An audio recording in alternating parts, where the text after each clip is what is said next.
controlling the people. You had a ship full of African men, women, and children who were at the mercy of the captain and all the sailors on that crew. And those men could have sex with anybody they wanted to. The women, the children, and the men. You had to see 3 months tied down with these white men. There ain't no women there for the most part. When they start bringing women, they weren't even bringing women. They were bringing girls between the ages of 6 and 15 and raping them all. But they also were raping the men. Same things are happening on the plantation to demasculinize the black man.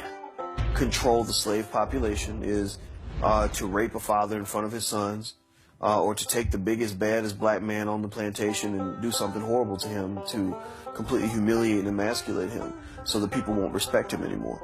And that still happens to this day.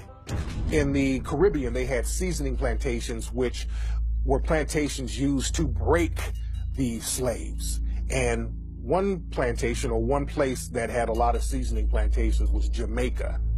And people have to wonder, what were they doing on these seasoning plantations that was worse than what was happening on the regular plantations?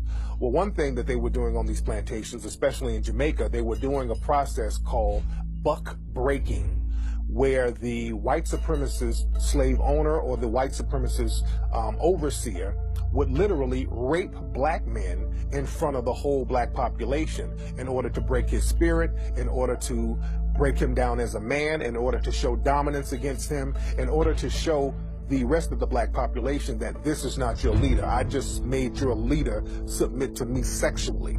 And this happened a lot in Jamaica. This is why homosexuality is so looked down upon in Jamaican culture today. And it was a way primarily of cutting down those who would rebel.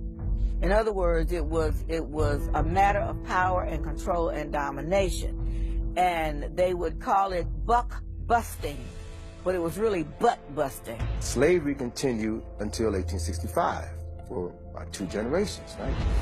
So how do you reconcile that? You can no longer bring in Africans, but you still have the business of slavery, so they still needed Africans to do the work down south, especially after the cotton gin was invented. So you had the creation of breeding farms. 2 of the largest slave breeding farms in the United States were on the eastern shore of Maryland and right outside of Richmond, Virginia. They literally bred black people like cattle.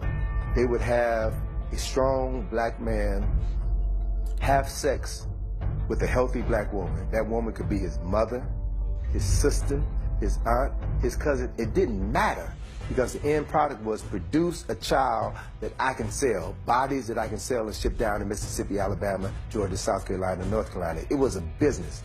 We had breeding farms in the United States that would put one person from one plantation against another. We even had a system where if you were a breeder, male on one plantation, a female on another plantation, or even on the same plantation, even if you were mother and son, they would mate you. And so I tell a lot of my patients and a lot of my friends, you got to stop using the MF word, because that was a description of what actually happened when the paper bag would go over the head to put one breeder against another when they were related.